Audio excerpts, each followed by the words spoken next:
This is Papa Smurf. You're listening to Our Lifestyle, the podcast, with ODB and the Mayor.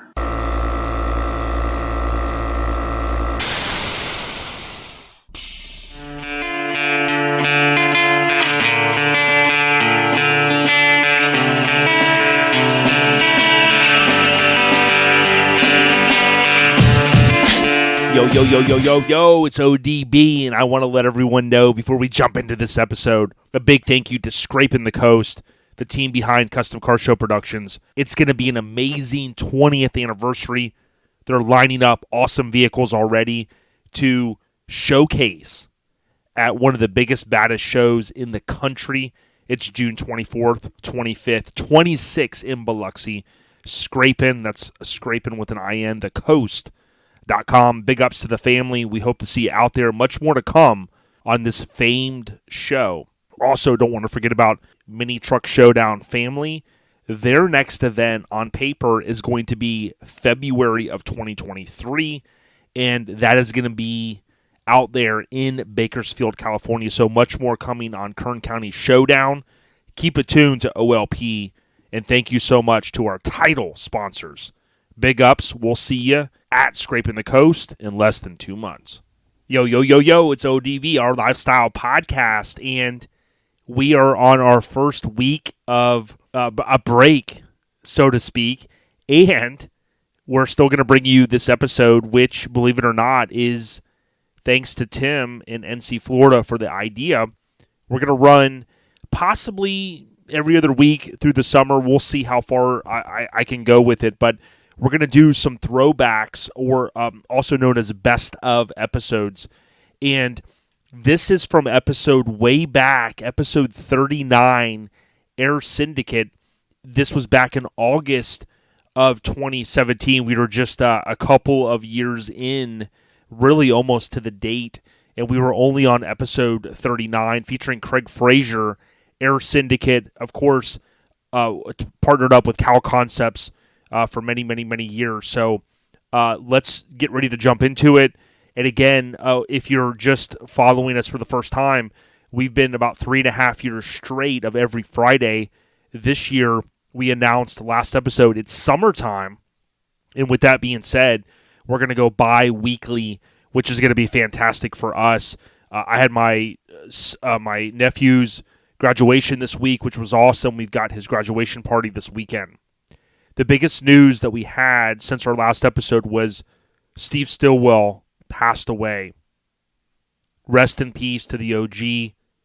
If you think about trucking, mini trucking, street trucks, and so many other contributions, we can't thank him enough for what he's done over the course of time for our truck scene. He really left his thumbprint. I will be doing the best I can to pull together a tribute episode for Steve.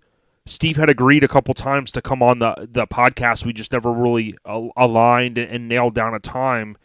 And it's very unfortunate because I ran across some of the questions that I had typed up for Steve, and we're lucky that he was on the West Coast Influence. I went back and had rewatched that the other day, and Steve was just an amazing figure. And I know his friends and family, colleagues, people that worked with him a long time, like a Brian McCormick, they're obviously grieving through this process, so we want to give them that time. But just know that Steve, again, left an amazing thumbprint on this scene, and we really wouldn't be where we are today if you think about the publications that he worked for, the work that he put in, the passion more than anything that he had. So I wish that I had a chance to meet him. I read so many of his editorials, and I just say rest in peace, man. We want to thank Scrapin' the Coast, you heard at the top, for all the continued support. We're less than a month away to the 20th anniversary. Although Greg is no longer with us, his daughter and his wife, Tammy, and of course, Lauren, they're doing an amazing job carrying on that tradition with the Custom Car Show Productions team. We'll see you out there in a few weeks, Biloxi, Mississippi, that third weekend in the month of June. It's the weekend before 4th of July weekend. So we appreciate everyone for the support. Thank you for allowing us to kind of take a little bit of a break and kick back with our families. Thanks to Tim for NC Florida. He said, yo, Jay, ODBZ, you can't break the streak. And it's not that we might break it in 2 weeks. We'll have to see. But this got us to literally that 3.5 years straight every Friday, not a week missed, rather. And we, again, thank everyone for always listening, supporting us. Hit up ourlifestylepodcast.com to buy some merch. We appreciate you all. It's the shortest intro ever. ODB, gotcha.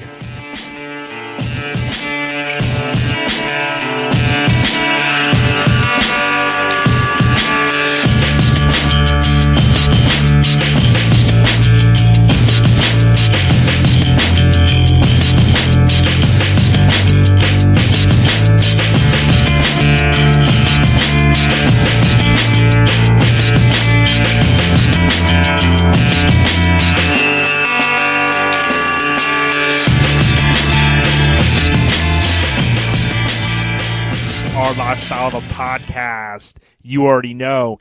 And we've got a special guest.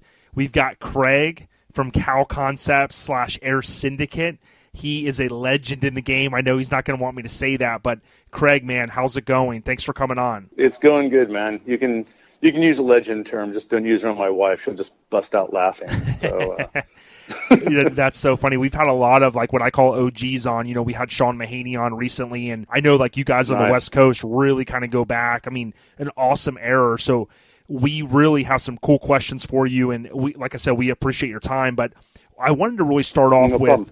Yep, cool. I wanted to start off with when I think of what you've done in your portfolio, you're an amazing, talented artist, but you just don't paint. You also draw.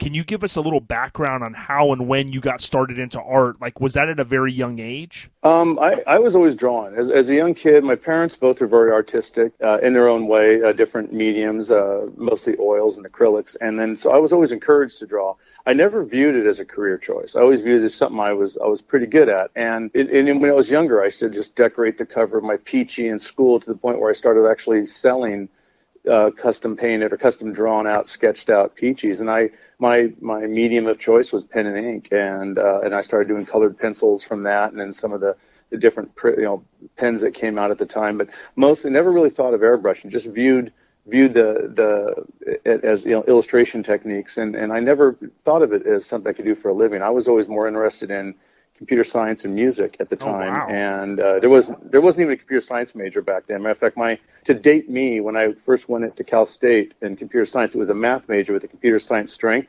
And the first year I was there, we were working with punch cards.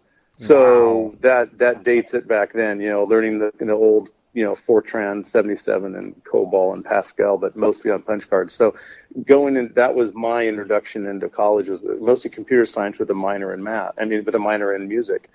And then went from there to aeronautical engineering at Laterno College in Longview, Texas.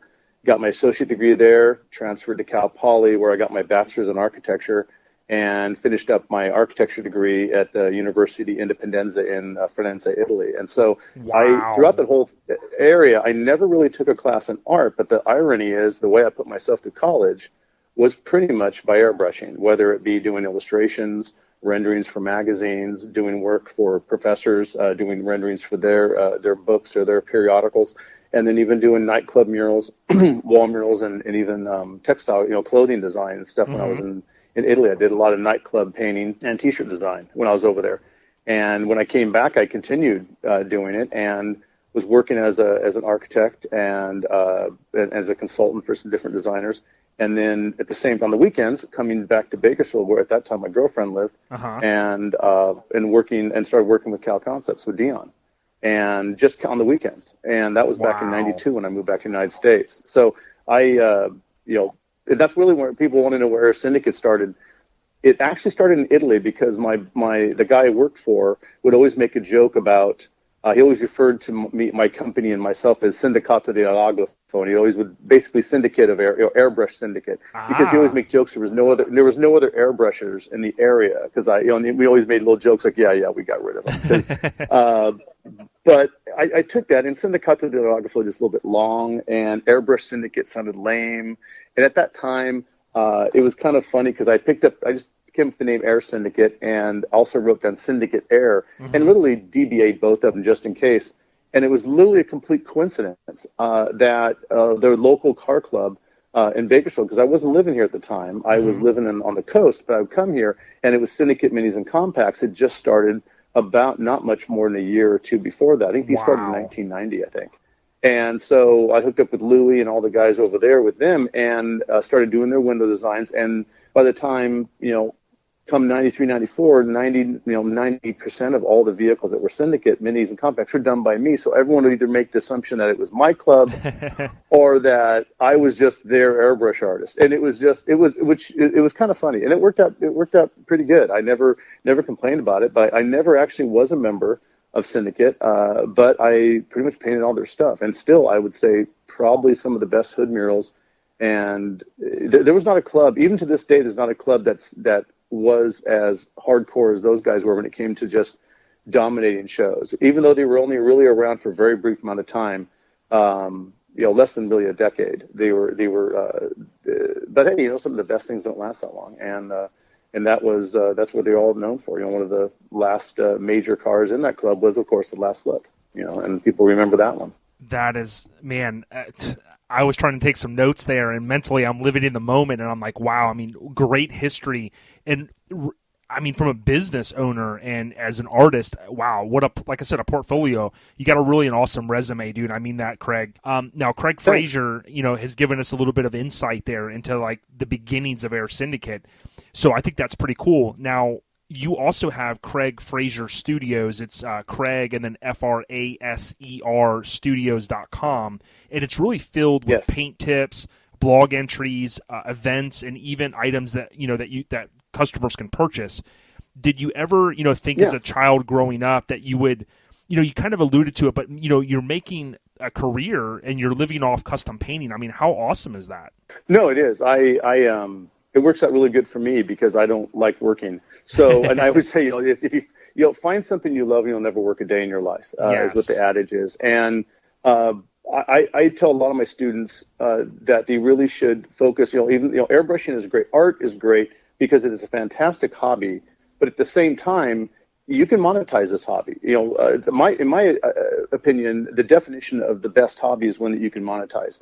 Because usually you don't do hobbies because you hate them. You do them because you love them. Right. And many people, of course, don't want to make money for their hobby because they're going to kind of go that Bobby Jones route where they want to stay amateurish. They want to, the love of the hobby. They don't want to ruin it with money.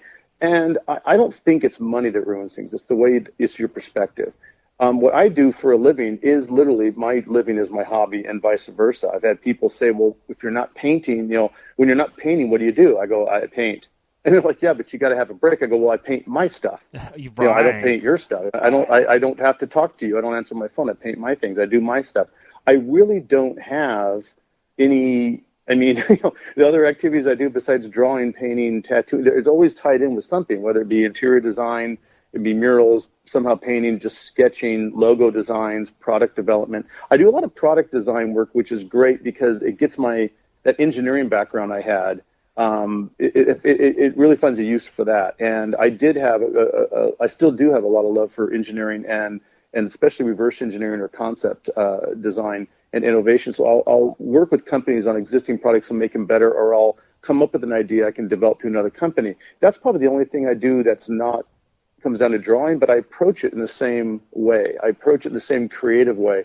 I also work with companies on developing productivity. Like I'll work with a company I've worked in the past with Trek, and I worked with them on developing a way that they could create a custom paint job on their assembly line that looked like it was hand done. Wow. And yeah, it was, but it was done on their assembly line. I've also worked with Harley Davidson through a company called Platinum One over here on the West Coast that does a lot of their custom paint work. And I worked with them the exact same way, kind of reverse engineering some custom paint jobs, but making them so they were what we could call limited edition custom or limited production. So we take advantage of the custom look, the custom quality, yet the production ability so that these remain cost effective. Wow. And that's something I like to do. Now, me personally, I don't like doing production. Some people think that seeing like 50, sets of tanks or 50 guitars hanging up, getting ready to be painted the same is like nirvana. That for me is a living hell. I'm not into that. Now, I love helping someone else with it. It's like I will come up with ways of doing it, but One of my clients for the last 15, 20 years is Fender guitars, and I do a lot of work for Fender, Jackson, and Charvel, mostly Jackson. And I do guitars for them every year at NAMM. Matter of fact, I've got a booth at NAMM the last 2 years. So this upcoming year, I'll have one there too. And we focus in that booth on the paint work I do on the guitars and even on drums, as well as the materials, the paint that I use. I actually work with a company. I develop the paint. And then also the spray guns and the systems that we use is a company I work with called Iwata, and I work with them on, I don't really invent airbrushes, but I'll work with them on developing better airbrushes or fine-tuning the ones they have and to what's best for this industry. And then the paint company I work with is Cratex. I also work with House Color and a number of other companies, but the one I develop actual products with is Cratex lately. Wow. So that's another thing I do on the side. But it is all tied in with the artwork. But if you ask me when I was a kid what I wanted to do, I just wanted to, when I was a kid, I wanted to be James Bond, and I wanted to be Captain Kirk, and I wanted, the stuff I watched on TV. I wanted to be Rod Serling. I mean, I was a weird kid, but I never really had a specific goal, and it's really funny, I never thought of airbrushing or artwork. Well, I didn't start airbrushing until the 80s, but I didn't think of artwork as a career. And the reason I didn't think of it that way is not because I didn't believe in my ability of it. It just didn't seem like what work was taught to me to be. Gotcha. Work was something you had to punch in, you had to go do, you had to train for. It wasn't fun. You could be passionate about it, but it was something you had to do, and you finished on Friday, you started again on Monday. Gotcha. And if you think about, I'm 52 years old, my age, that is the tail end of that ethic where, things have changed drastically because of the internet and the way people view work. But that's just something that you have to it's every era is different. Every age is different. Everyone's going to look at their work differently. And so with me, I never really thought it was. Now kids nowadays can really do anything. My son, I always think, man, my son's so much more imaginative than I was. It's not that he's more imaginative, it's that he's got more opportunities. And because of that, whenever you have more choices, you will become more creative. So I think of myself as, I've had people say, oh my God, you're really creative. And that's a compliment. I take it but I also work very hard at it. And I think of myself, man, if I was my son's age right now, and I think everyone does that to an extent, man, I wish I knew what I knew then, now back then. Yes. I would take much more advantage of it. But, I think right now that people they're saying, the opportunities aren't there today. No, they are. They're so the internet, though you could say bad things about it, it is really increased the choices and opportunities for creativity beyond anyone's scope of imagination. Yeah, well, my mind is blown right now because when I think of how, I always refer to it as hustling, man. When you're out there hustling, you're working hard. Today is actually the 19th anniversary. I've worked at the same company since I graduated high school. And, I think about, wow. You go out there and you hustle, but for you, you've really been able to kind of basically put your hands in a lot of different pots, and that's a good thing because you haven't backed yourself into a wall, No, it's necessary. One of the things that people, I had recently, someone was asking me what my core values were.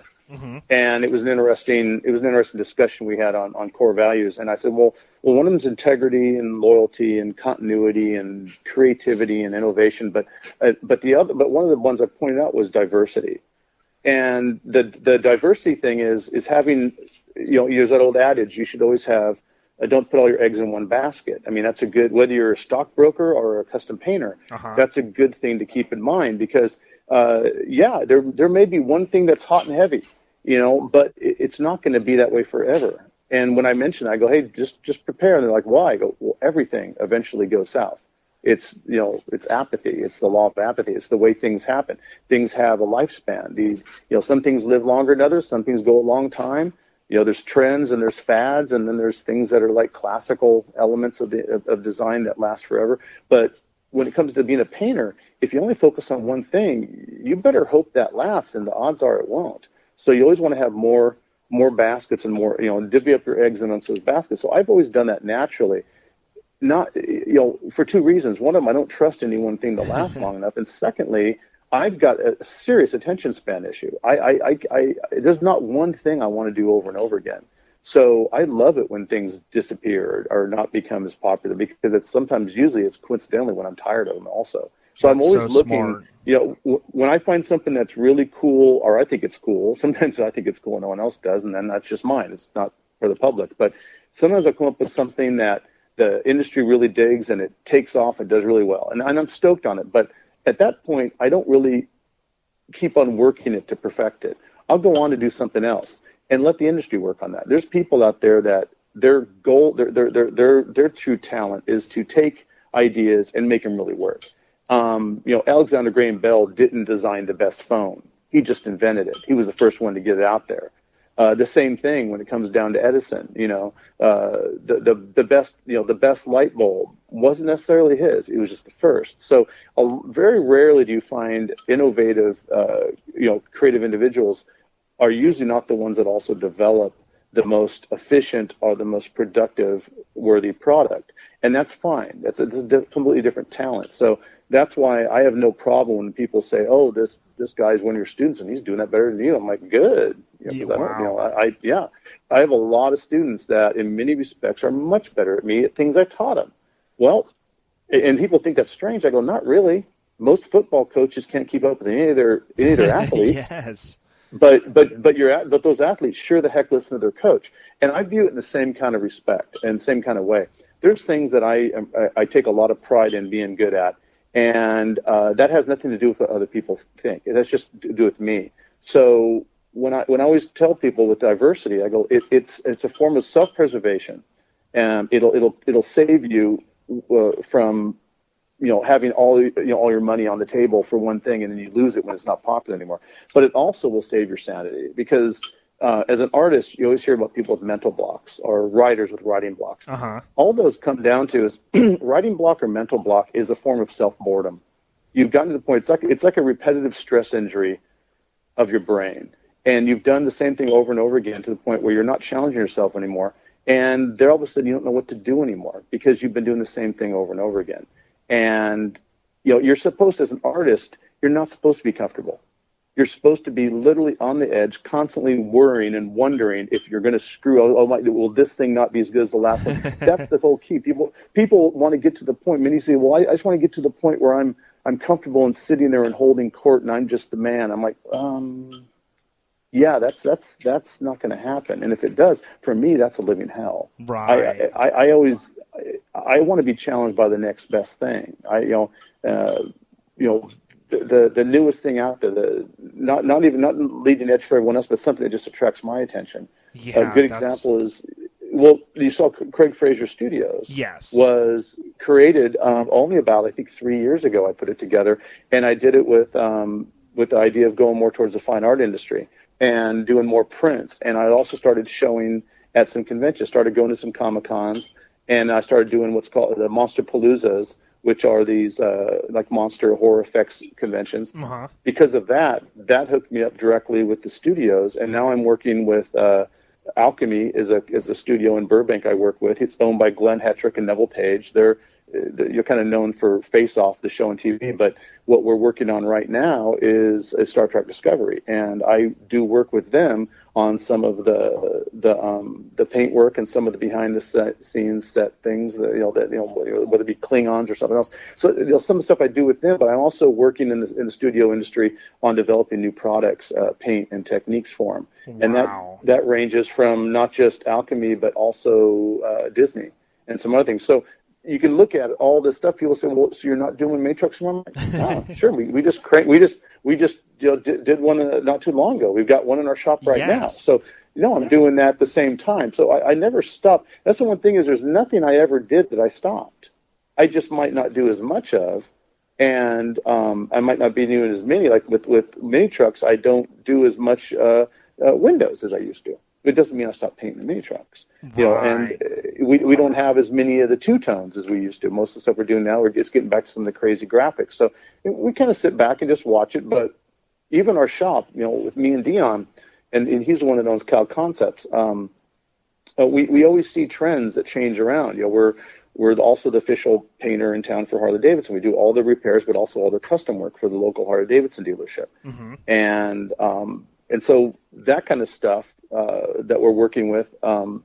Those are the different eggs in the basket between me and Dion. We'll work on different product development. Dion works with me on developing some paint for the automotive industry, and that's a different basket that he's got some of his eggs in. So you always want to be diversified. I can't emphasize that enough. That's probably the biggest secret that shouldn't be a secret in any creative industry. Yeah, and I thought, I'm a very positive person. I love just reading and just learning new things. But it's like when I talk with you, Craig, I'm like, dude, man, I want you to be my life coach, man. This is just awesome because I'm telling you, I'm just like blown away. I mean, it's really cool. Now to go back, I know you mentioned James Bond. I think if Ian Fleming was still alive, he'd be reading your books, man. I mean, because it's just, dude, it's really cool. So now.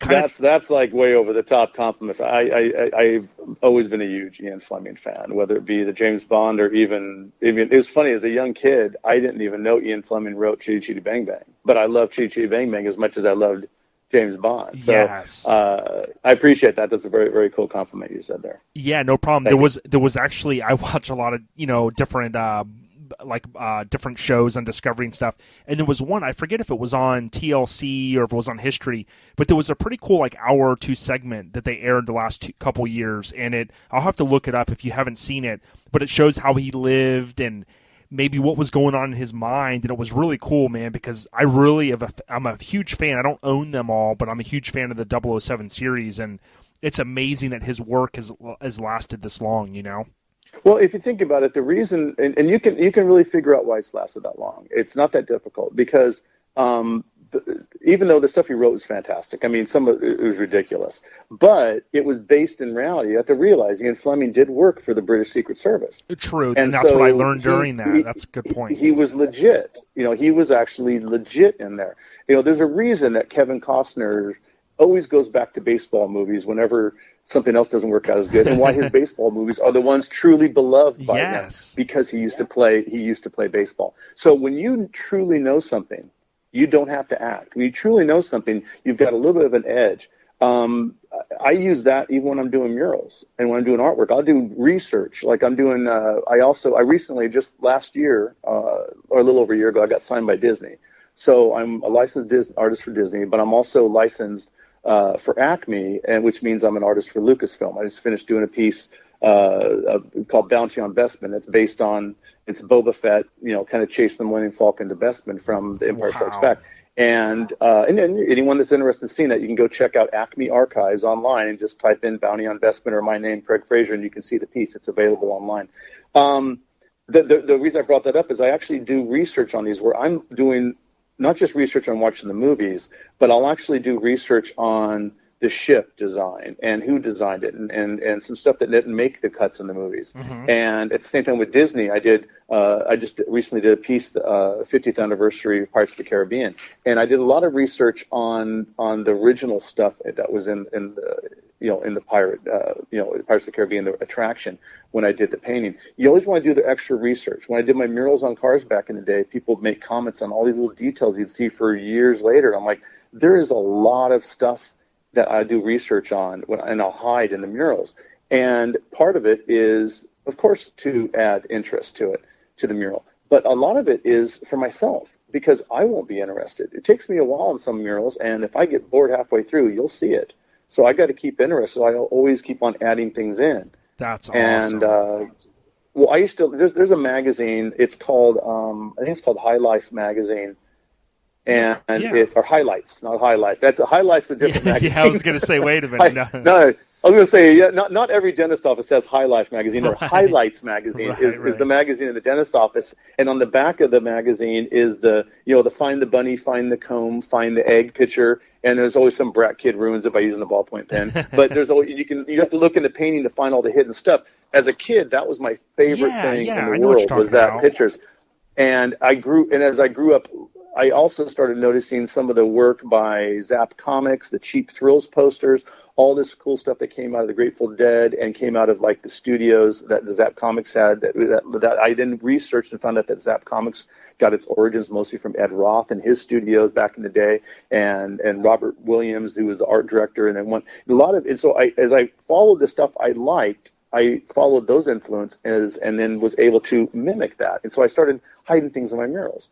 And whether it be just my name of my company, or I would hide something about the owner in there, and sometimes I'd let them know, sometimes I wouldn't let them know. But it was always stuff that people years later would say, "Oh, I was looking at that mural. I never noticed this before." And that's cool when you have a person that's talking about a mural that you painted 20 years ago. Yes. That you noticed something in. It's even better when it's the guy that paid for it 20 years ago and has owned it that long, and he finally noticed something in it. So it's kind of that's where it all came from. People always thought I was doing it just to be funny, or I was doing it to be a jerk, or just to, kind of as a gimmick. No, anytime you invest in learning or researching a subject, it will always be better for it. So yes. It's a no-brainer. That's the one thing I know for a fact.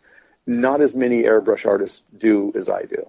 And that's because you don't think it is fun. Honestly, for me, the research is just as, and that probably came from college, having to do a lot of term papers. I do a lot of research. You get to the point where if you have to do something, you find a way of liking it. So I would make it almost like the research became like an investigation. It became a game. And so I'm always trying to find that one bit of knowledge.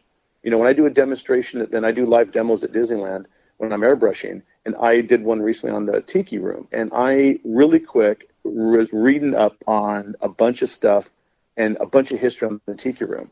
And it was great for the people there, but what was cool was that some of the cast members that knew this stuff were actually listening in, and later were like, I didn't know that. And so If I got a cast member from Disneyland that I'm telling them stuff about Walt Disney and the Tiki Room from the 50s that they didn't know, then I won. Yeah, that's it. Exactly. That's the ultimate. Yeah, and cool. And I get a kick in that, because it's not, with art, it's, especially with Disney, it's not just the painting. It's the presentation, it's the wrapping, it's the painting, it's the story, it's the person, it's the bio. Well, here's... Walt built it all on that. It wasn't just one thing, it was everything. It's a lifestyle. Yes, and one thing I was going to mention, because, like I said, I'm really thoroughly enjoying this interview. A few years ago, and yeah, man, thank you. And a couple years ago, I remember, and I just Googled it.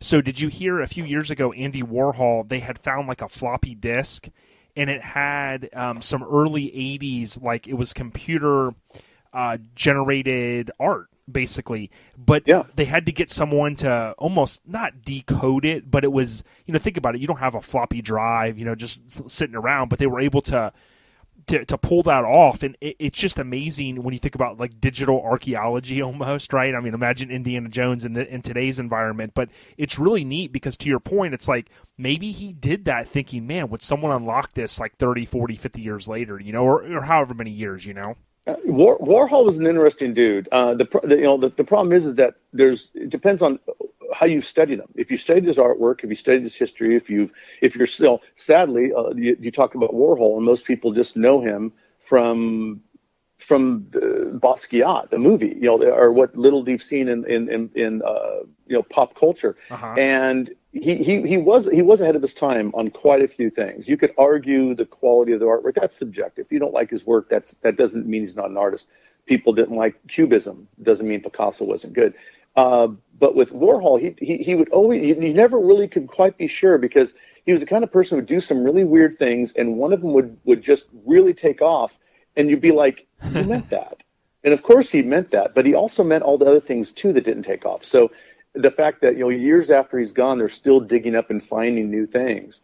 And I mean, heck, he just found out that Alice Cooper had a Andy Warhol rolled up in a tube that he didn't know he even had for the last 30 years. Wow, that is insane.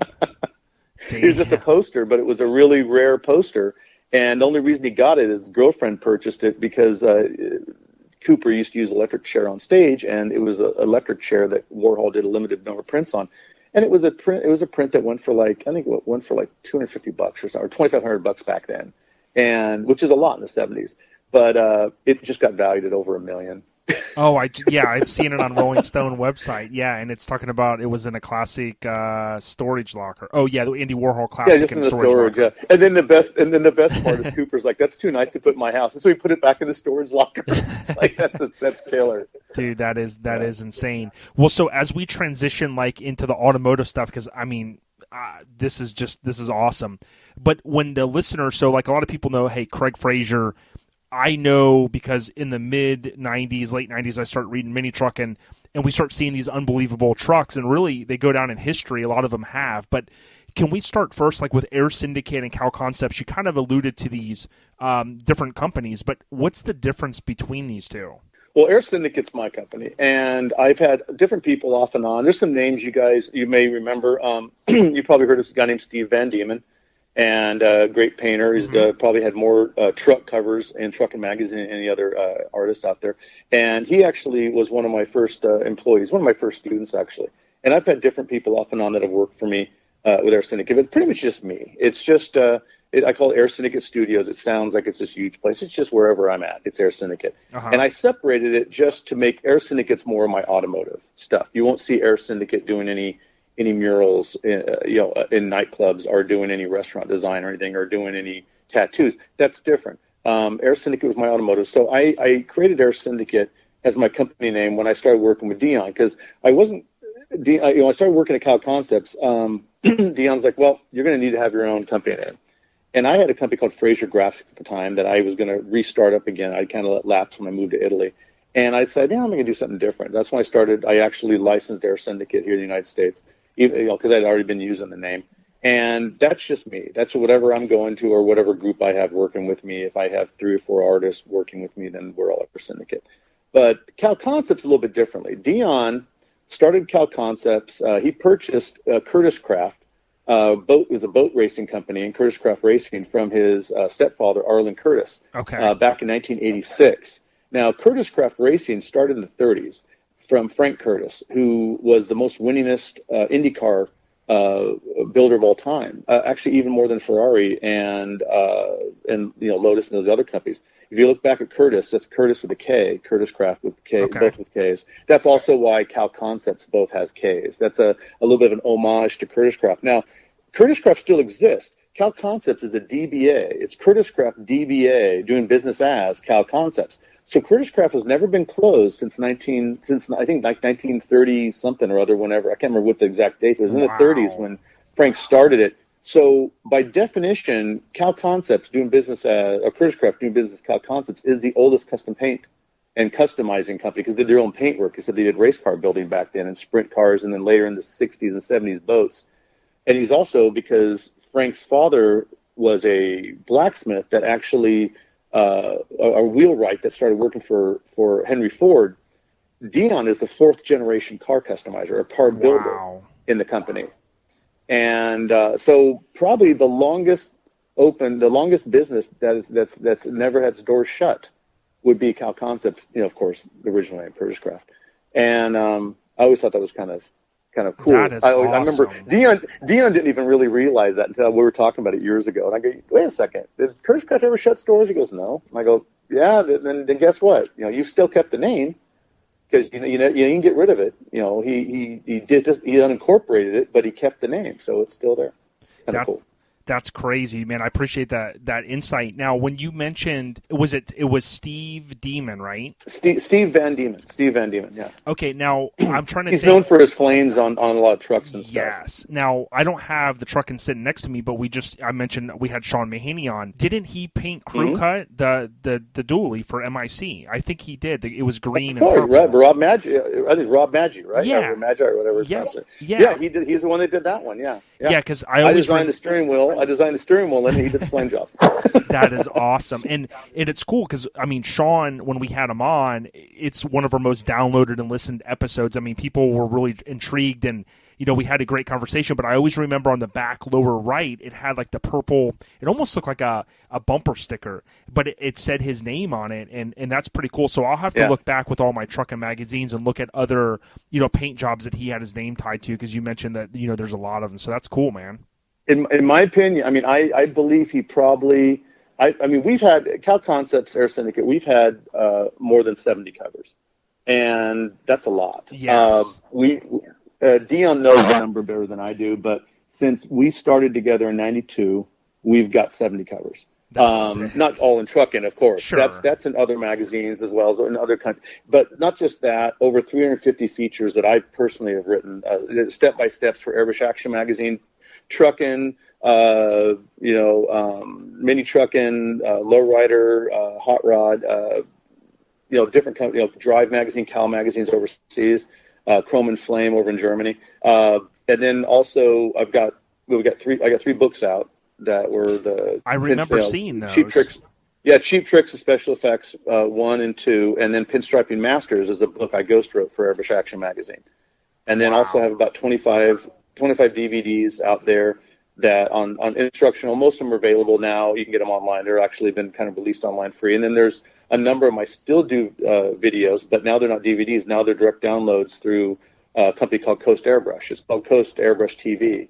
And I have probably about a half dozen videos on airbrushing and different techniques available on there. And then I also have a couple of videos available through the Stan Winston School, which is Stan Winston is one of the great special effects schools or studios in the movie industry, and I've got a couple of videos direct download through their school, and so that's there's a lot of different opportunities for that. But the reason I bring this stuff out is we didn't custom paint and were involved with the magazine solely for the covers. That was a byproduct.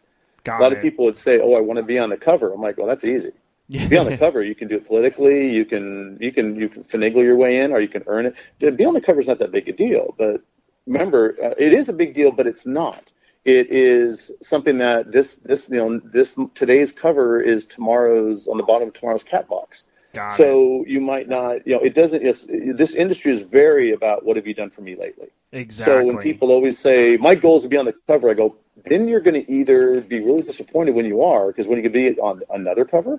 Yeah, I never really focused on the covers. They were always a byproduct. It was like, well, if you do your job, you'll be on the cover. If your job is to do, what our job was to be leading edge, creative, custom painters. We did not follow the trends. We would use parts and bits of trends here and there, but we were known for leading the edge. And it was just people say, well, how do you always figure out what's going to be the latest, hottest thing? I go, well, we would do something and then tell everyone it's the latest, hottest thing.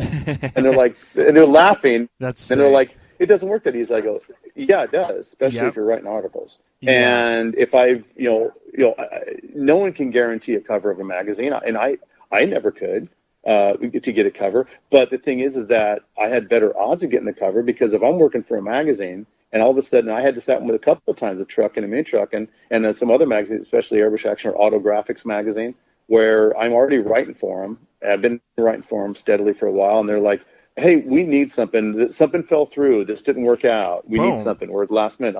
I go, hey, here you go, because I also did all my own photography back then. So I'd always had something in the wings. And because I wrote for so many magazines, I always had one or two articles in the can that I could modify depending on the demographic of the magazine I was working for. I had this one magazine article that it was meant for this magazine, but I could tweak it up and put it into Mini Truckin too. So being involved in that. Now, did I do that as a grand scheme? No.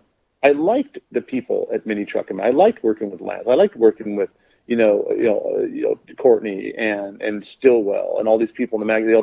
These are people that I would see at car shows, and then I got to know in a professional way as well as a personal way. And I really, that Sean Carlson and all these great names and icons in the industry that I got to meet on a personal basis, but I also work with them professionally. And when you do that, it's like the lifestyle thing I talked about earlier. If you make something your lifestyle where every aspect you're covering, then you can't help but do well. You can't help but be creative. You can't help but be immersed in the full aspect of it. If you just dabble in it, if you punch the clock and you end at 5 and you stop on Friday and start up again on Monday, you'll never get it. And you shouldn't. So true. Yeah, and like you said, you have to immerse yourself in something. If you truly love it, like you said, and you've kind of painted that picture, so to speak, pun intended. So I was going to ask you, I met you last year at SEMA, and you were super nice guy, and you said, hey, yeah, no problem, I'll come on. And I know it's taken some time, but we made it happen. When I think of Cal Concepts and your company, Air Syndicate, I think of like Cal Concepts. They've painted so many classic trucks, many trucks over the years. But can you tell us a little bit, what was the environment in the shop, even though you guys are still doing it, but what was it like back in the 90s painting some of these iconic trucks? Well, it was cool. It was fun.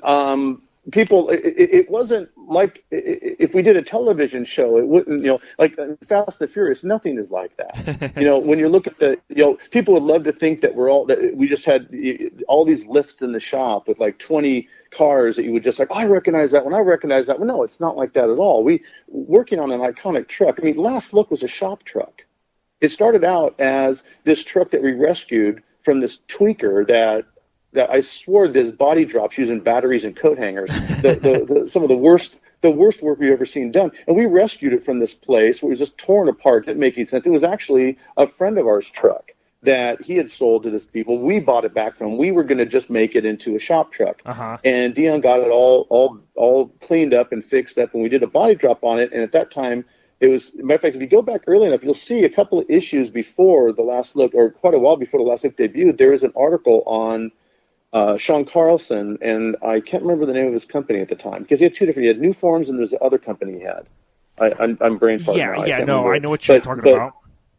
But he hit us up, and he had He had an idea for creating a airbag kit for mini trucks, and he wanted to experiment with Dion's truck. And we had the truck just sitting there with sitting there with a C notch. It was no big deal. Okay. So no, actually, it did have a monster notch. It was a horrible monster. So we had cut the whole back of the truck off already, and we had an old C notch one. So we redid the notch on it, and we worked with Sean on it. And Sean came up with it, and the basis of that became I can't remember if that was the kit that MIC started selling or something. Someone started selling that kit, and Sean sold it to him, like the basic, just the templates for the it may have been the bag hangers. Yep. I think it was before. It was definitely before MIC, but it was another company. I remember Sean was doing it from his company, and then I think he sold the templates. But that was the original thing, and then all of a sudden we had this like the first officially fully airbag body drop mini, and that was done with this kit, and so we'll do something else with it. So we started messing around, and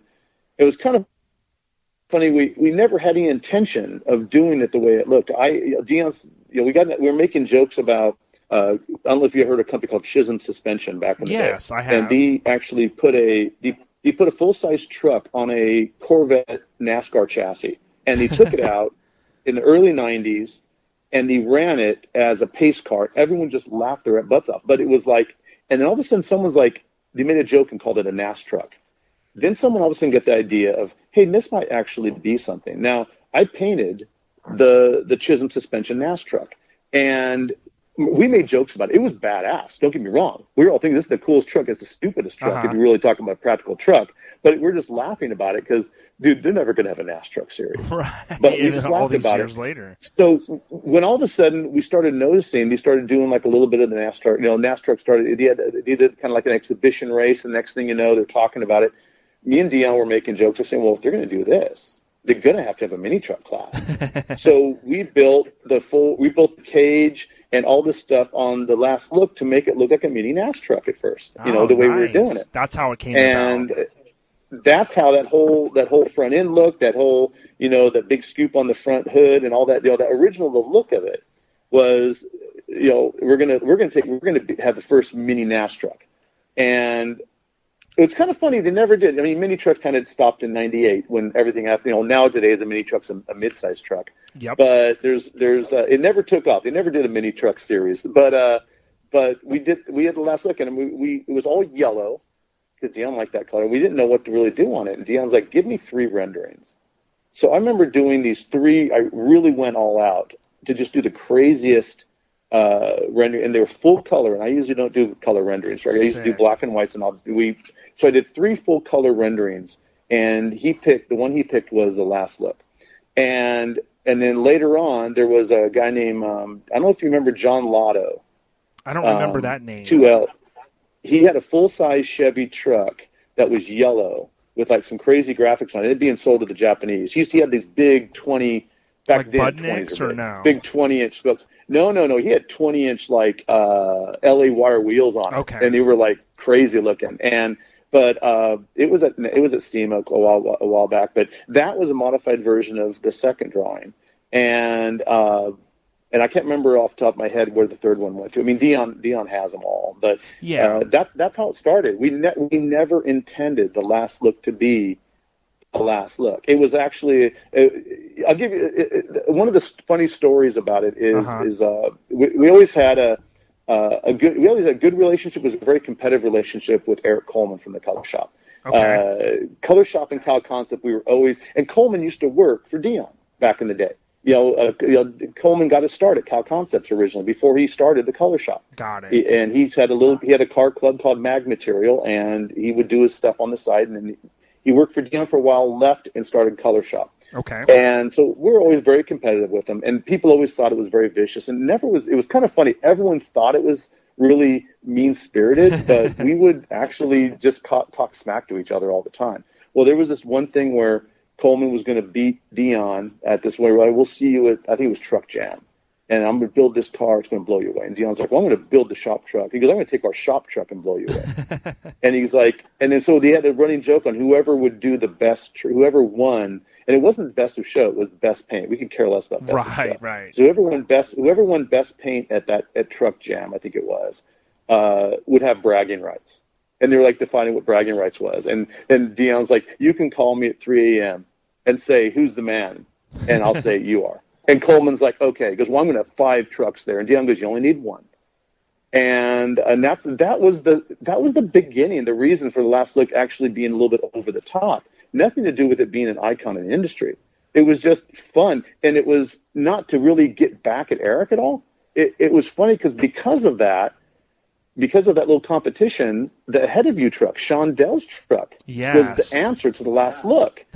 Because of this little, not bickering, but because of this competitive element, you've got one of the other most iconic trucks in the industry, Sean Dell's Ahead of You, which is also the only, or at least the first mini truck to ever be on, be fully lifted 4-wheel drive and body drop. Yes, I know. I remember when he did that. And one of the paint jobs that if I had to give out the top 10 paint jobs in the mini truck industry, in my opinion, well, in the top 5 would be the Ahead of You truck, Coleman's paint job. So all of this stuff, none of it was intended. I guarantee when Sean built the first, Sean Dell did, and his dad built the Head of You truck, or I don't think it was called, people called it Graphic Violence. Oh, it was nicknamed as Sideshow because of the magazine, but it was always called the Head of You truck. Yeah, the Graphic Violence truck was the coolest name ever. That was Richard Jasmine's truck that Coleman did, and that's another great truck. But none of these were intended to be what they became. They were just done for fun. Back then, that was fun. It was the smack talk was part of the culture. That's so sick. If you weren't doing little versions, like I used to do little cartoons of other painters in our paint jobs, and I had people get mad about that. But it's like, dude, that's what we did. It was like, people would talk smack. It was a running joke. Don't mess with Craig. He'll put you in a mural. But I put myself in a mural. I put all of us in our shop was in a mural at any given time. So that was part of the fun of it. And and when people talk about, well, whatever happened to the industry, I go, what happens to every industry? It grows up, it gets tiring. I go, it's like a great joke. If you say it over and over again, it's not great anymore. But a good comedian has more than one joke. So you always want to keep changing up and doing something different. I don't look back and I'm not sad about the mini truck industry not being. I said you'll see it permeated in different versions. You're seeing a lot of the full size trucks, a lot of the trucks nowadays are kind of going back to that roots. They're not the same thing, but you don't want the same thing. You want to be different. Exactly. And what's funny is I got to look back and see what mini trucking it was, but I remember when Sean Carlson was doing the tech articles for the bagging last look, and for some reason, maybe it was because it wasn't the all color pages back then. It seemed like it was white, or maybe it was primer, but I remember that. And then when you think about, to your point, where it came from and then where it's at now, with Fester kind of being, over that truck and kind of overseeing it's just amazing. But one question that I had for you, because I saw the truck years ago when some crazy 4x4 shop in the East Coast owned it before Fester got his hands on it, which was probably the best thing that happened to it. The question I have is, the paint obviously blew me away, and I remember looking in, you see the little guys holding where the fire guys, there's the guy on the inside of the roof that was going to jump, and then there's the guy on the floor. But is there, a lot of guys know a lot of facts about the truck, right? Because it went down in history. But is there any one other thing maybe that people don't know about the inside the paint specifically? I've told these stories so many times, there's not anymore. If it wasn't for the internet, I could say because not everyone reads it. But there's stories out there that I've had people tell me about the hood mural that I'm listening to, and that's not what I put in the mural. But I like their story better than mine. Right. So I'm like, you know something? I'm going to use that because it makes me look so much more clever and Machiavellian. But I'm not that. I'm not that much of a Moriarty character. I don't think that far in advance. There's no Nostradamus predictions in the right. Well, what was the little fire guy? That probably isn't talked about. The little we always talked about the little guys, and the little guys were infamous. They were always in trouble, always in mischief, always causing problems. It was either back in the day, it was me, Dion, and K-Daddy were the little guys, or later on it became me, Dion, and Nino Brown, or me, Dion, and Lambie, and that's the way it is now. The main core little guys are always me and Dion and someone else causing problems. And there's a couple of different little guys throughout the truck, and there was one where they were all holding like a fire thing where they're trying to catch somebody, and and there's guys climbing up on the roll cage, and like one of them jumped, and they're all holding that net, but the guy is like 3 feet to the right of the net, just on the ground, blam. Like he missed completely, and he's got a spray gun in his hand, and that was Coleman, and Coleman knew it. And he was like, he liked that. He was like, yeah, I missed. I go, yeah, you did miss. Because he didn't, not only did he, at the one show we went to, he didn't have any of his trucks ready. So it was kind of funny. He didn't even bring one. So see, that's cool because a lot of the East Coast guys may not know that story. So that's cool. Yeah. And then the thing is that if you see all the Japanese lettering throughout it, and there was some different ones. There was a stereo that was added in to the back of it later on. But before that, there was a lot of carbon fiber panels we did on that, and they always had a lot of kanji written throughout it. And this is before the internet, so the as far as the accuracy on that, probably about as accurate as half the people's kanji tattoos on the back of their head. Right. I did it the best I could, but we had an inside lead on a company in Japan that wanted to buy the truck. Okay. And so we were very stoked. It was actually the company Iwata, and the company that manufactures the spray guns that I use. And they were very interested in having that truck on this, buying it, having it permanently on display in their showroom in Yokohama, Japan. We were stoked. We're like, oh, that would be the best. So we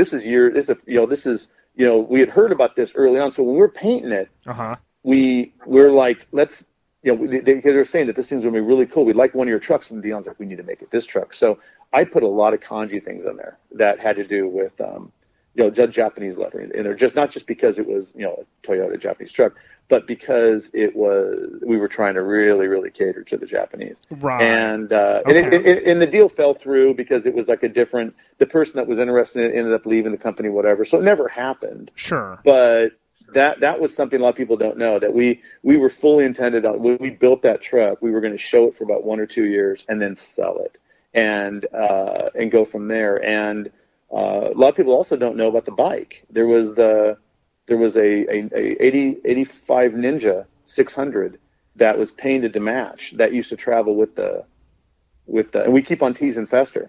It's like, if you want the bike, and Fester's all like, I want the bike. Where is it? Oh, you have to really want $100 million.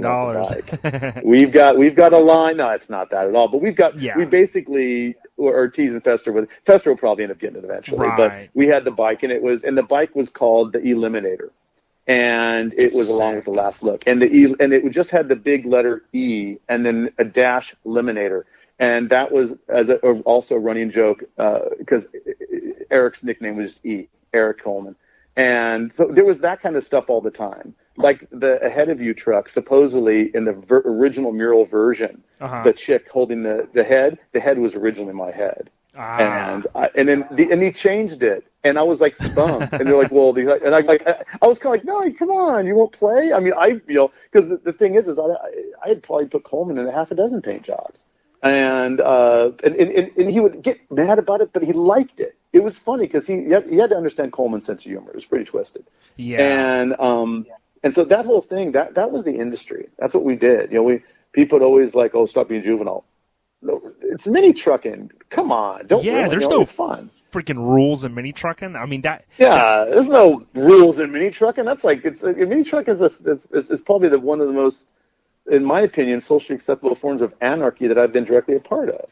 For sure. And it's funny because on episode 38 that we're getting ready to drop, we have an old school mini trucker from South Florida, and we talk about that. We say, hey, there's no rules in mini trucking because you can do whatever you want to do. If you want to put your truck logo in the paint, you do it, So it's pretty cool. Now, also kind of thinking of, First rule of mini trucking, there are no rules in mini trucking. Exactly. That's the bumper sticker we need. What I think is awesome is, one, you're in the Mini Truck Hall of Fame, so congrats. And then Last Look is as well. I think those two are icing on the cake for, the Cal Concept crew and yourself. And then, of course, Cal Concepts is also inducted. Oh, yep, you're right. Yep, got it. Yep, and I should have mentioned that too. And to me, those three, that's the trifecta. It's like, it's got to be because, a lot of guys, and here's the thing, I'm at an age in my life. You're at a good age.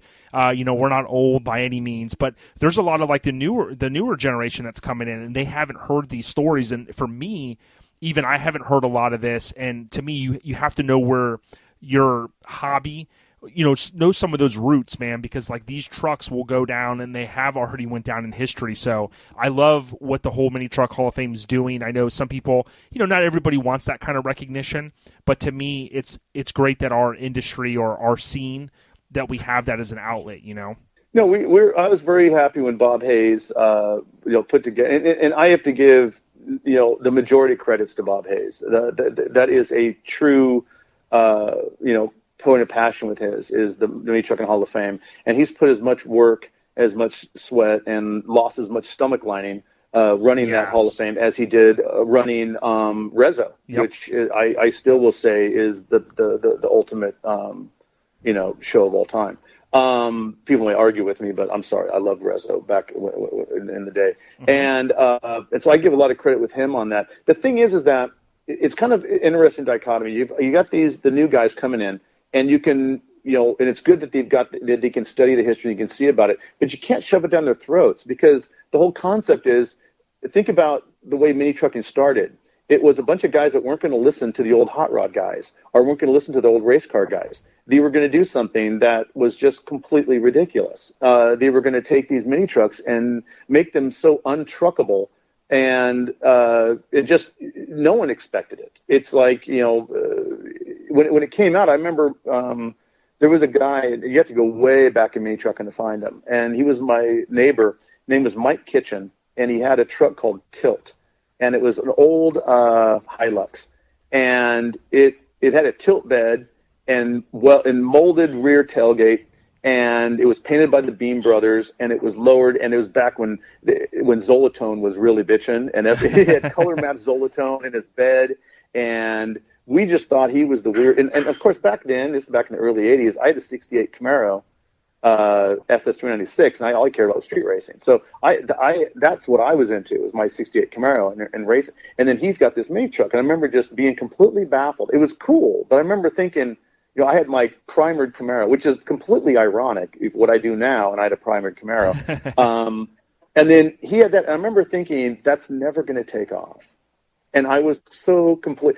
At that time, I'm thinking service center and super shops and 68 Camaros. That's be here forever. Nope. Right. But something. There is a heck of a lot more longevity and creativity when it came to mini trucking. But when I first seen his truck, and that was way before anyone else was really doing it. And we're talking. This is probably 82, 83, and. There was people doing it, but before it was a scene that you really knew much about. And it gets back to that whole thing. You don't know, if anybody, nobody knew what was going to happen. Nobody knew what was going to take off and what wasn't. Look at the amount of trucks that money was put into. I remember there was a truck that we competed against with the Last Look, and this guy had about 50 or 60 grand in this truck. I can't remember the name of it. It was a peach-colored truck, and the chrome was an amazing truck. And Dion would probably know the names. He's better with names than I am. Yeah. But you have to realize that we did all the work on Last Look.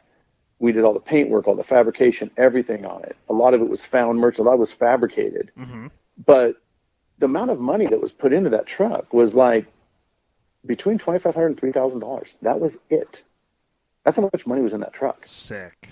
That's how much we put into it. That truck was built with that. I mean, if you looked in Truckin magazine, we did a dually that was the entire dually was under 10 grand, and then and they were talking about these under 10 builds. Well, we topped it by finding a salvage title dually and customizing it and painting it and lowering it and putting wheels on it and full custom paint job, interior and stereo, everything, including buying the truck for under 10.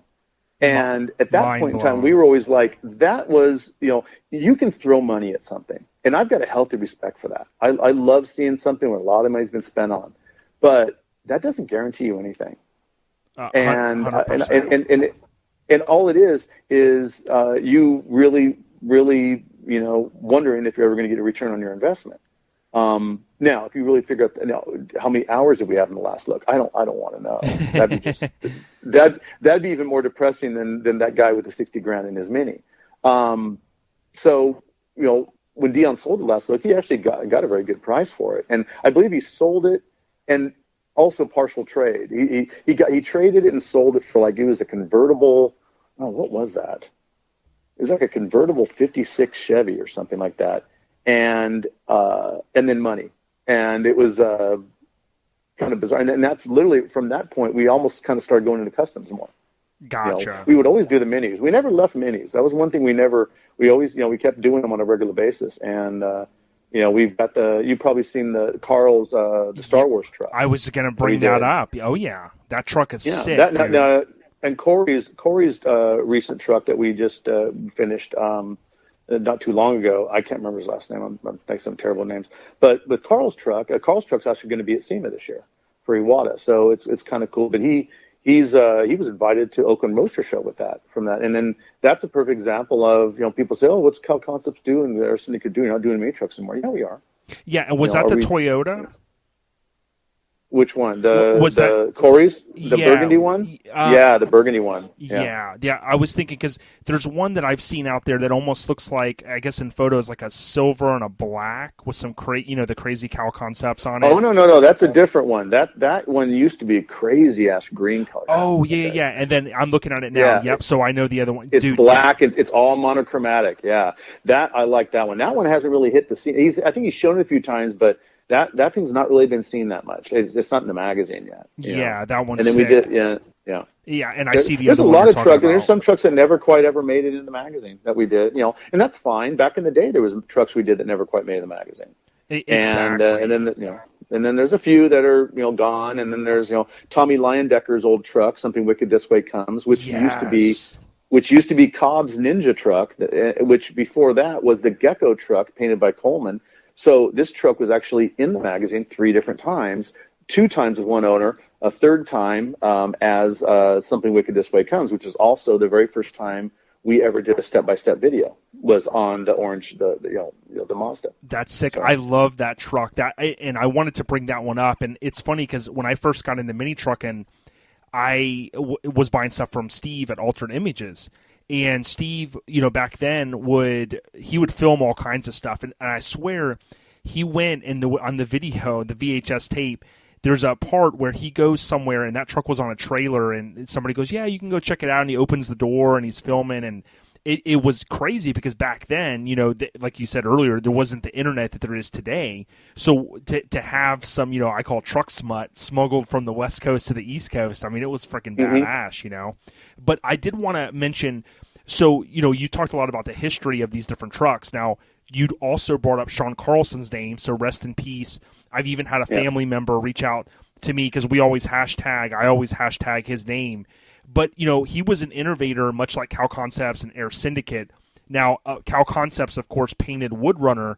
Can you share anything about the paint job, and kind of the experience that you had with Sean back then? Woodrunner was kind of funny because we would always tease Sean about that thing. It was at a paint shop. It was at another paint shop for a long time, and it sat outside, half done. And Sean finally brought it to us, and we couldn't save the paint job that was started on it, so we just stripped it and started all over again on it. But it was one of our first sponsored vehicles from House of Color. Okay. House of Color wasn't interested in sponsoring mini trucks. They weren't interested in mini trucks.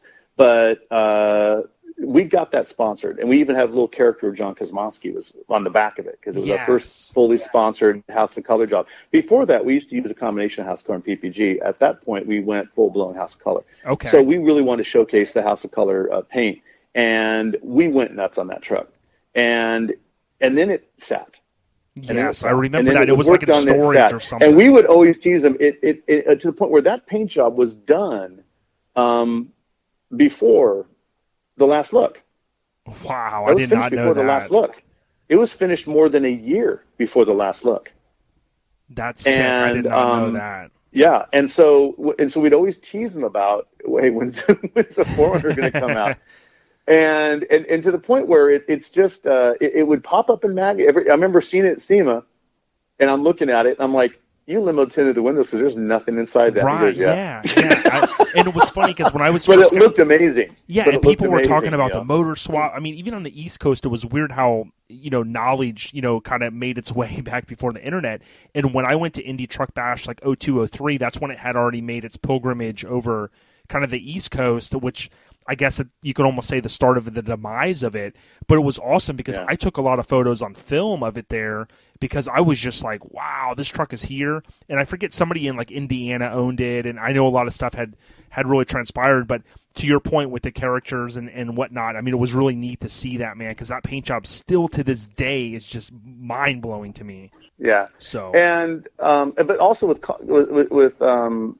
Son Carlson, we also painted his Mitsubishi, the wagon, the turbo one that he did, and we also did a number of his the Ford Focus, right? The Ford Focus that was we did it until it was sponsored by I can't remember who sponsored it, and then of course they had to change the paint job. But before that, we also worked on people forget Jason Whitfield's what was it called again? Something time. It was the Honda that was at the time the world's fastest Honda at one point. Gotcha. Stefan had it, and it was all done like biomechanical stuff and Killing Time. No, not Killing Time. No, Killing Time was that truck. It was something else. It's something Time.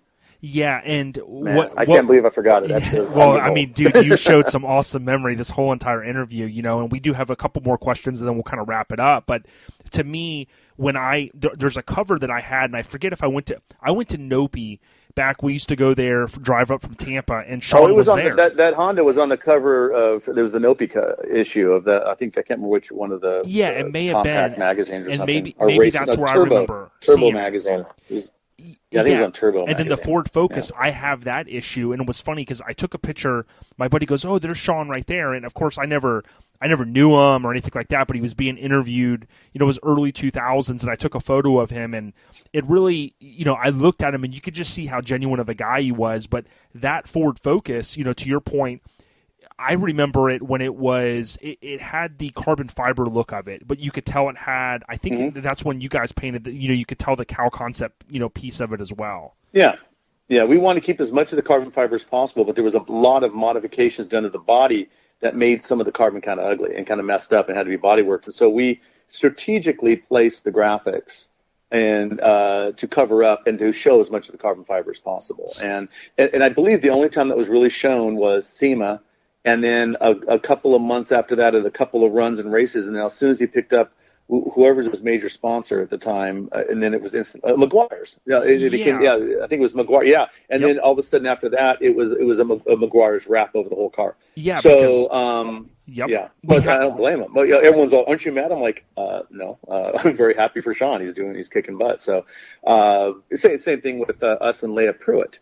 You see her all of a sudden now with all of the Papa John's Pizza ads, and we did all of her original cars, her A Altered, her funny car, all of her cars back in the day. She used to we painted her junior dragsters back when she was junior dragster racing. So we were affiliated with Leia back when, as early, I think she was like 12 or something. We started painting her junior dragsters and stuff. And so we were doing, and then we did all of her car, her A Altered and stuff for her dad and then her, and then, they had a double duty where they actually had two bodies that would swap on the same car to race different categories, A Altered and then funny car. They would just swap out the bodies. and back when they were all self-sponsored, and then she went on from there to just kind of here, and then she lost her main sponsor for a while, and then hooked up with Papa John's, and then she's been going insane. That is insane. She's right up. She's right up there, I mean, name-wise, right up there with Jesse James's wife with the Patron funny car. Different. Yeah. They're different classes, but honestly, they're getting about the same amount of airtime right now. Leia's doing really good. Real proud of her. Yeah, I'm going to look her up, man. That's cool. I appreciate you sharing that. Now, one of my favorite covers, favorite trucks of all times is the stunning Cow Concepts paint job, of course, and it's Mike Kaufman's full size that was on the inaugural issue, or I should say the first issue of Street Trucks. I mean, what a classic truck. Yeah. In the year that it was at SEMA, I mentioned Steve from Altered Images. He was also, he had the video camera then, and he had some, and it was on video, and we're like, oh my gosh, we got a SEMA video here, and in Florida, it was crazy. But what can you tell us about that truck? I mean, we've heard rumors that the truck got totaled and whatnot, but what a beautiful paint job, man. Thank you. That was a very, very House of Colors sponsor paint job. It had the huge House of Colors scarab in the back, and a lot of people that never saw it. I go, some of the coolest part, but I mean, I love the graphics on it, of course, but I love that wheel in the back. Yes, the bed as well, that was sunken in there. The whole truck was just done really, really nicely, and I'm trying to remember who did all the custom work on it, or built the truck itself. I forget. I forget too. I know. Was it our customs? It was yeah, I'll have to look it up because I remember. I feel bad if I'm giving someone the wrong credit. But I know. I'll look it up. Really, and Kaufman, I had done Kaufman's Honda before, the Final Solution Honda with all the murals on it. So I had known Mike for years, going way back with he was of course one of the founding original members with Syndicate Minis and Compacts. Oh, so really? He's one of the original guys back in the day, and when he was doing that truck, and we were all stoked because he put some money in that truck, and it was nice, and the stereo was just killer, and it was just a great all-around truck. He showed the heck out of that thing. I'm not exactly sure. I'm pretty sure he either sold it or it possibly sold, but it had gotten in a small accident, and then and I heard he had done some repairs on it, and then I heard it was in a bigger accident. So I didn't know because I wasn't directly involved with it, and I hadn't done the repair. What minor repairs happened on it, I didn't do them. Same way I didn't do any of the restoration work on the last look that was done by Fester's guy. Talked to him a few times, but besides that, he handled that. From what I understand, the truck no longer exists. Yeah. It's sad, but that's what happens. There's a lot of trucks out there that look at the 4Runner. The 4Runner was brought back. Yeah. But you've seen the picture of the 4Runner upside down with the trailer. Yes, I have. So there's a lot of great vehicles that got in accidents and then never were brought back. And then in the 4Runner case, I'm waiting. I've talked to the guy every now and then, and about repainting it or doing the graphics on it again because he's got that blown motor in it now. Yes. And it's freaking psycho. I've talked to Sean Dell. Have you seen pictures of Sean's of the ahead of you truck? What they've done to it? Well, okay, so I've seen in the Mini Truck and Where Are They Now? I think it came up because doesn't he have the hood on his garage wall? I believe. I'm trying to think if that's the same. He has got the hood on there. I'm talking about the truck. The truck has been totally redone. No, I haven't seen it. Oh yeah, and from what I understand, he's still. And I was actually talking with him, and we were discussing on the repaint. We'd even talked about, because at that time I was, Coleman was doing something different with, and I was even talking with Coleman. Hey, I would be totally honored to work with you on restoring the paint job on that. And we always were talking about it, but the truck wasn't ready at that time. And then Coleman passed away. It kind of everything. No one really talked about it, but I've thrown out there is like I'd be more than happy to work on that truck because I view that truck as being part of mini trucking history. It's cool to see those things come back. Same way, there's someone in Bakersfield that owns Tommy Leindecker's truck. I haven't seen it in a while, but the last time I saw it was going across the intersection, some girl driving it. The Something Wicked This Way Comes truck. It's somewhere. Wow. And I saw it driving by, and it looked fine. I mean, the chick that's driving it had it slammed and railed across the intersection, blowing sparks, which I dig. Most people will be like, "Oh my God, she's ruined the truck." I'm like, "No, that's the way you drive it." And that's crazy. But that truck was meant to be driven. It was it was pretty, but on the underside, that thing was scraped. But I hadn't seen it. I haven't seen it in probably 6 or 7 years. But the last I heard, it was in town here. So Still, it might turn up. I know Fester. Tell it to Fester. He'll just hawk his house to buy that stuff, because that's like the missing trophy on his wall. He just stares at that space. I talked to Fester the last couple of days on Instagram, and we were jabbering back and forth, but I mean, yeah, his wife would kill him.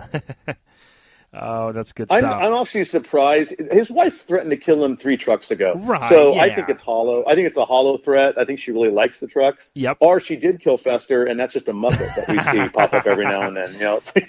Yeah, man, that's awesome. Well, I did want to kind of ask a couple more questions before, because I mean, you've been very, very nice here with the time, so I appreciate it. But kind of getting back to the and also really quick, yeah. if I left anybody out or I screwed up a name, hey, dude, I'm old, lots of paint fumes. No, yeah. And way too much purple Jesus at mini truck runs. Over time, tends to wear a little thin. Dude, you're an OG, so it's fine. So, like, you've worked with a long list of clients that I mentioned on your website earlier, and what I noticed was, I think it was Mike Jr.'s piece for Papa Doobies. What piece, like, if you think back, like, so I know this question's not going to be easy, but if you think back to all the custom pieces that you've done for, whether it be a high-end client or a mini truck, like, what's your most memorable thing that you've done as far as, like, artwork? That's a tough one, because, it was when I think back on, like, the pinnacle of what I think is, like, my crowning achievement. I don't really have one, because it depends on this topic you're talking about. I have to look at like what I've done for Disney. Gotcha. With doing a painting for the 50th anniversary of Pirates of the Caribbean. That's Sick. like boom, and then at the same time doing a Boba Fett painting for Lucasfilm. Right. Knowing that my painting went across the table at Lucas. Me working on, and there's so many different milestones. Painting, back we painted for Jesse James for about 3 or 4 years. And the paint jobs we did for him, the stuff I've done 3 of the hubless bikes for Billy Lane back in the day. Wow, I didn't realize that. Wow. I've worked for Arlen Ness. We painted one of our biggest things. We actually painted John Kosmowski's bike, Superstition, which John Kosmowski doesn't let anyone paint his bikes because he's a great painter. And we did his actual bike, which was also a Jesse James built bike. So that was, there's a lot of different things out there that I'd have to say are like these great pinnacles, these great crowning achievements, you could say, and it's tough to pick just one. A lot of the vehicles that I did, a lot of the concept design work for Doug DeBerti that were in the Ford booth at the years at SEMA, like the big tank truck. That was started as a concept rendering. It was a joke, and all of a sudden he built the damn thing. And then some of the other vehicles that we've done, there's not one, because to have one crowning achievement means you're going to go downhill from there, and it means you spent most of your life planning that one. That's not the way I've ever been. I always just kind of like, there's different opportunities, and I'll do one thing. I'm like, man, that's like really cool. I had a painting that was purchased 2 years ago by James Wan, the director. He's the guy who did Insidious and The Conjuring, as well as Saw, and he's doing the new Aquaman right now down in Australia. He bought one of my paintings, and I remember just being geeked out on that because, that was just cool. But then that was eclipsed by, someone else buying something else. So it's really tough to say. Doing the piece for Michael Hossack Jr., Michael Jr., which was the son of Big Mike, the drummer from the Doobie Brothers, that Papa Doobie piece, that was very cool. It was a memorial piece for his dad, but it's also a corporate piece for him because he's got that company. So I was stoked getting to meet him. He's a really great guy, and I got to meet him through my contact up in Northern California, who hooked me up with Guy Fieri, one of my big clients. I do I've done 8 or 9 restaurants for Guy Fieri in the last 2 years. I just got back from South Africa, where I did a restaurant for him in Pretoria, South Africa. Did one down in Cancun and Playa del Carmen, Mexico. And I've done them across the country as well as in Vegas. By the way, when it goes to Vegas, you got to check out Guy's the Burro Borracho restaurant, the Rio, or his kitchen at the Link.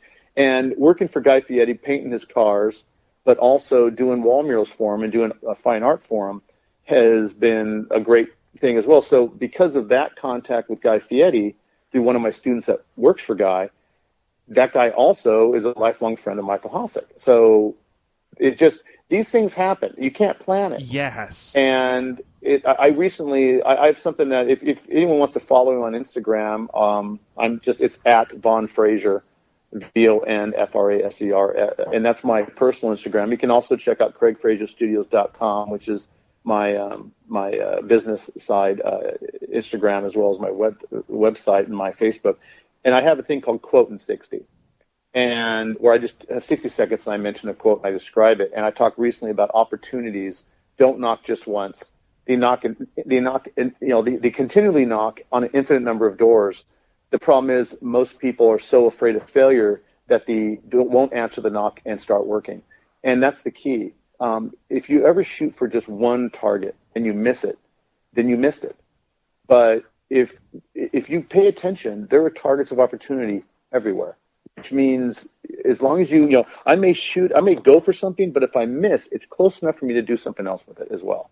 I've had vehicles, I've had projects, I've had plans that didn't quite do well, but I was able to keep the momentum going and put it in this and move it over to this area, and all of a sudden people lost their mind with it, and it did really well over there. I never view it as a failure. All successes are based on failure. If you succeed without failing, you either copied someone else, it's not your true success, or you were lucky. Because when it comes down to it, that's the definition of success, is pushing through failure until it actually, becomes a success. True failure is when you just stop. You give up. And then that is the black hole of failure. That is. And that's what I tell people. I go, there's so many people like, oh, I'm afraid of failure. I go, are you afraid of success? And people say, that's stupid. A lot of people are afraid of success. It's not that they're afraid of success. They're afraid of failure. And because of that, they'll actually not even try something. And they'll never admit to it. It's totally subconscious. You've got to go after it. I'm not saying search out and cause failure. That's just being stupid. Right. But you should fail at something. As an artist, if you don't fail on a daily basis, you are failing as an innovative, creative individual. Yeah, because you're not pushing the envelope. You're not trying hard enough. You're doing the same thing over and over again. That's if you don't make a mistake, if you do something, you don't make a mistake, pat yourself on the back. Congratulations, you've done it before, or you're lucky. But that's the whole thing. You've got to push the failure, and that's the reason there are last looks, and that's the reason there are ahead of views. That's the reason there are something wicked this way comes. That's the reason that there are these milestones in any industry, especially in the mini trucking industry. That Sean Carlson was not afraid of failing. He didn't think, well, I can't build a race car for Ford in my parents' garage. No, when Ford came over, he was actually having to move his sister's bicycle out of the way to show them the car in his parents' garage that was blowing away all of these major design dudes and these major engineering geniuses. And he was blowing them away, in his parents' garage. Most people would see like, oh, I can't do anything until I've got a bitchin' shop with urethane floors and an office. And no, that's all secondary. That's like the covers. That's not what you're going for. That happens. And if it does, say thank you, be polite, be appreciative, and go on.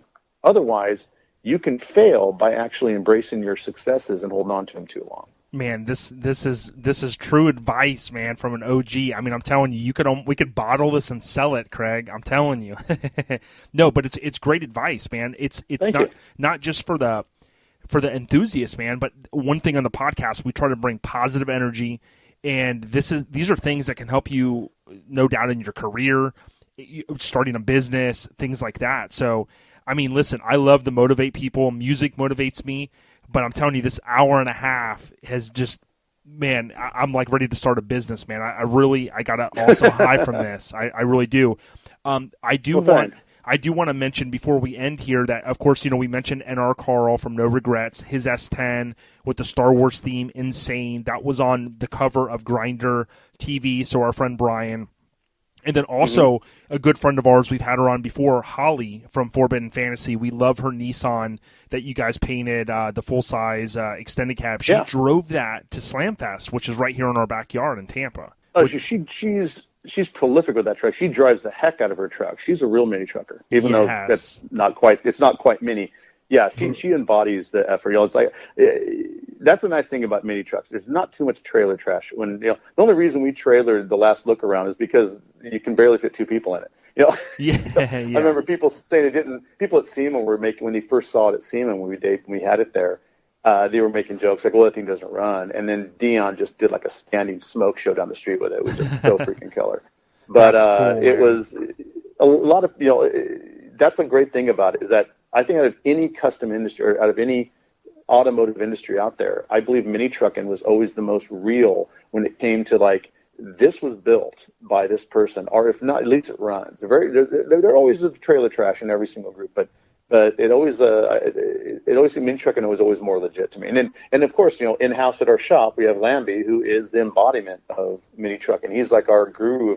He actually has a museum in his garage at his house that's got bits and pieces and parts of long lost mini trucks. Not to mention all of my old patterns for all the mini truck windows I ever did, which I think is about 50 different club window patterns he has. And he's the owner of Pinky, which has been in the magazine numerous times. Now, that's a lifted truck, right?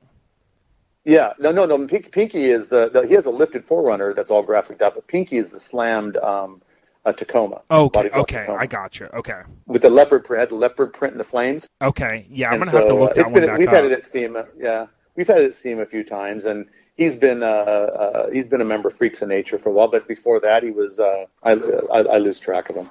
Yeah, but, I got you. Well, listen, I added you on Facebook, and I just want to say, I mean, this has been. It's easy to say this with each interview, but I mean, it's really been probably my favorite interview that I've done. No disrespect to everyone else. I mean, we've had, we've had Courtney's mom on.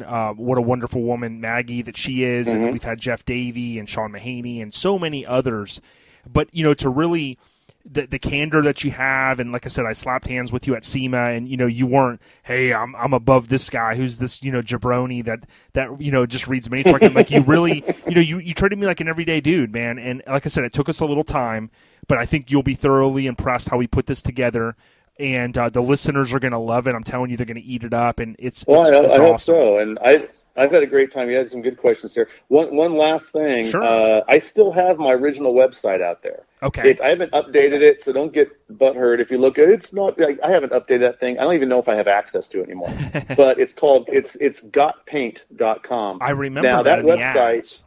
Exactly. Gotpaint.com is still up, and you can go through. There's a lot of pictures in there, a lot of old SEMA coverage, a lot of stuff in there. It takes you a while to go through all of it, but and it's not even been updated for probably 8 years. Right. But it's still got a bunch of old stuff, and that website has been up. It's never been down consistently since 1994. So if you think about it, that is probably one of the oldest custom paint websites out there because I don't know if anyone that had a custom paint website that was around before 1994 that's still up. I mean, I wrote it back then. I think there's still elements of the beta version of Front Page somewhere in that freaking website. Yeah, that's crazy. And really quick, because I'm on it right now, I run a page because I'm a huge dually fan. You mentioned them earlier, but I run a page called C30 Addict. And recently, like I said, I've got a huge collection of Truckin magazines. I was sharing old, tech articles and stuff, and literally I'm going to have to tag you because I'm going to have to look back, but like I'm looking at the dually, one of the renderings you did back in the day, on this site. So it's dude, this is great. And I haven't been on this site in a long time. I did used to go to it because Last Look was obviously, there were some of those got paint, that was in some of the, I think the ads, but I mean, dude, it's been a pleasure. It really has. I feel like I've known you a long time, and I think you're a great person. You've got a lot of skills, man. I'll definitely say that. But besides what you just shared, was there anything else that you wanted to share with the OLP podcast listeners? No, just, I really appreciate you guys' time and hope I didn't talk too much. I tend to do that. But if anyone ever wants to come by and check out Cow Concepts Air Syndicate or say hi to me on the website, go for it. I'm also at a number of different Comic-Cons and different events, whether it be D23 or like Monster Paloozas, anything that has to do with that kind of stuff. And you can check out. Usually I'll mention it on my website or on my Instagram page. But go ahead and follow me on Instagram, the Von Fraser and our Craig Fraser Studios, and let me know what you think. I'm always trying to do something different, a little bit new, but I know where my roots are. So for I sure also have respect for that. Yeah, I appreciate that, and I'll be back out at SEMA this year. It'll be the fourth one I've been to. I know I haven't been to the most. I definitely know that, Yeah. But I'd love to just sync up with you for a few minutes, get a drink and just, chop it up for a minute. I actually won't be there this SEMA. I thought you were going to say that. I know. It's not that I'm avoiding you. No, this is last year was my 25th year at SEMA. Wow. And I deserved a break. Yeah, no, you do. Literally, and I was bummed because I've been wanting to get Carl's truck in there for the last 2 years, and then all of a sudden it got in this time. I'm like, but I've got actually another gig. I'm doing another job that's at the exact same time. I'm actually probably not going to be in the country. So, gotcha. But yeah, I'm bummed, but yeah, you'll be fine. I think 25 years, I think I'm allowed to have a break. Yeah, man. Well, listen, tell your wife we appreciate the time. I know it's kind of cutting into some family time here, and listen, we'll be in contact. We'll tag you, and if you want to share it, we appreciate that. But listen, man, we got a lot of respect for you, Craig, and we hope you have a great evening, brother. Thanks a lot. I appreciate it.